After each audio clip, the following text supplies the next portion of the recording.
Last time we looked at defense against a straight thrust, right? This time, a vertical slash. Side, and pull the other foot in, right?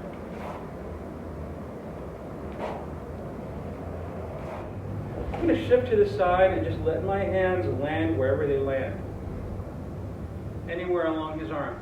I do not want to obstruct the movement of his arm at all. I want to continue it down into his own leg.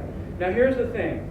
If I take it straight into his own leg, the puño or his hand is just going to hit his own leg because he's not holding a weapon like that, right? So I need to take this a little to the outside and hack the leg with it. Otherwise, I'm not going to get that hack, which is what I want. Now, I said that my hands would land anywhere, right? But as my hands move, I want the pad of the thumb. So as I go down and push that into him, I want the pad of the thumb right there. Now I've got the pad of the thumb. I'm going to pull on that and push on the weapon for the disarm. It's a pull and push motion. So here, boom, into the leg.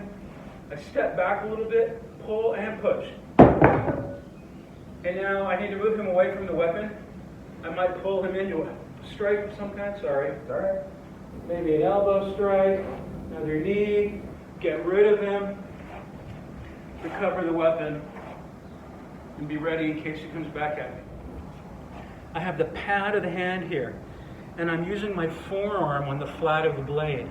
As I pull the pad, see what happens is, as I pull on the pad of the hand, it loosens his thumb up. And then it becomes very easy for the weapon to come out of his hand. Secondly, by controlling the pad of his thumb, I control the weapon. If I were only gripping his wrist, yeah, he can move that all around. He can still cut me. But by controlling the pad of the thumb, I control his hand, and hence the weapon. If you've done Brazilian Jiu-Jitsu, you know that like with the Jujitsu with an arm bar on the ground, you have to control the pad of the thumb.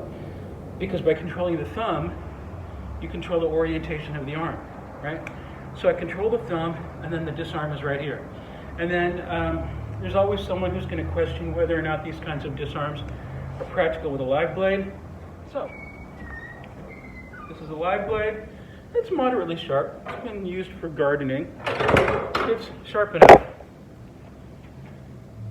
Not going to hack him in the leg with it this time, obviously. So boom, I would hack him in the leg with that.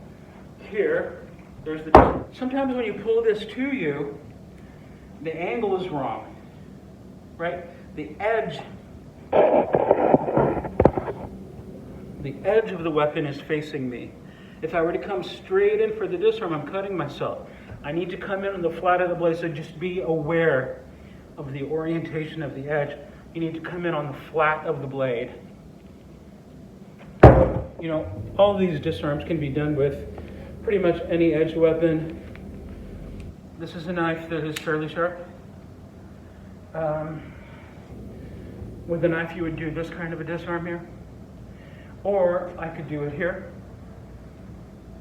Again, on the flat of the blade. This one that I was just doing doesn't work well with a knife. It might. If I really pull on the pad of the thumb, I might. But with a knife, you don't have the leverage that you have with this, and that's why you want to use the leverage. You don't want to be right up here. If you use this leverage, it becomes so easy. Here, hack him with the leg, then we're going to change hands.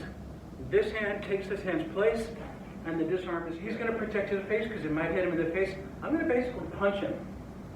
I'm going to punch right through, and as I do, I get the disarm, I hit him again, I drive him back, I recover the weapon, and I'm ready in case he comes in at me. Boom, I hack him in the leg, come over the top, there's the figure 4. I can cut here, push it in, but the main two are the disarm here and the disarm here. All right, practice that. Thank you very much.